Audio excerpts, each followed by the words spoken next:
सांस में इतनी तकलीफ आएगी, बच्चा बिल्कुल ही बचने के ऐसे कुछ घंटे के अंदर वगैरह क्रैश हो गया बच्चा, तो इमीडिएटली और उसको ऑक्सीजन लगाते हैं तो और खराब होता है, या फिर सीपीआर कराएगा तो और खराब होता है।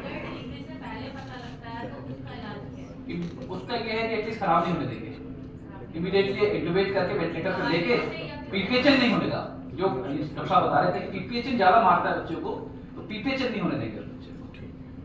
तो डायग्नोसिस हमें एकदम से चैलेंज फेस नहीं करना पड़ता है, हम अपने आप को अच्छे से प्रिपेयर कर सकते हैं, फैमिली को उस हिसाब से काउंसल कर सकते हैं।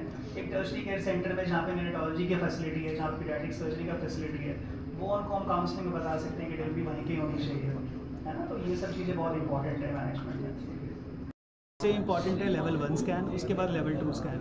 तो ऐसा बोला जाता है कि जो अनोमलीज होती हैं, जो कंजेनिटल फेफड़े की अनोमलीज या और अंगों की अनोमलीज हैं, वो लेवल 2 स्कैन में अच्छे से पता लगती हैं 18 हफ्ते के बाद में।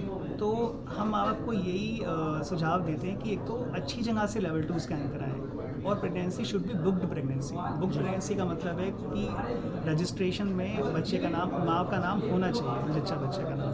तो अगर बुक प्रेगनेंसी होती है तो उसका फॉलोअप करना बहुत आसान होता है। लेवल 2 स्कैन अगर अच्छे सेंटर से हुआ है तो जो डायग्नोसिस का रेट है वो बढ़ के 70 से 80% हो जाता है, तो मिस्ड होने के चांसेस बहुत कम होते हैं। Thank you.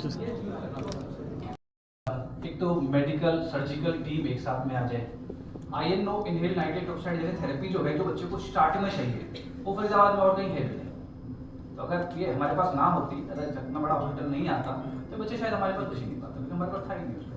ऊपर से then there has to be a surgeon who is dedicated, paediatric surgeon हो, जो उतने छोटे बच्चे की ट्रीटमेंट करना जानता भी हो। 1 किलो 800, नॉर्मल बच्चे का 3 किलो 700 ग्राम 600 ग्राम 700 ग्राम होना चाहिए। ये तो कोई बच्चा 3 किलो का नहीं था, सभी 3 किलो से कम, सबसे छोटा बच्चा 1 किलो 800 ग्राम था। उसके अंदर भी सर्जरी करना एक अपने आप में चैलेंज है। मतलब नस कितनी बड़ी होंगी, 1 mm की तो नस होंगी उसकी, उसको पकड़ना सही तरह, कहीं सर्जरी में कटना जाए। तो एक 60 किलो के बच्चे को और 60 किलो के आदमी को और एक 2 किलो से कम के बच्चे को सर्जरी करना भी डिफरेंट है। तो you have to have everything in place. वहीं न्यूरोलॉजिस्ट भी होने चाहिए, जनरली न्यूरोलॉजिस्ट बहुत कम होते हैं। फरीदाबाद में शायद 1-2 हॉस्पिटल में न्यूरोलॉजिस्ट होंगे, 1-2 हॉस्पिटल में प्लास्टिक सर्जन हो, पीडियाट्रिक सर्जन होंगे, और 1-2 हॉस्पिटल शायद एक में भी इनहेल नाइट्रेट ऑक्साइड तो है ही नहीं। तो ये सारी चीज होनी जरूरी है, individual expertise, the hospital support and then the intent. Amrita hospital ने हमको ये सब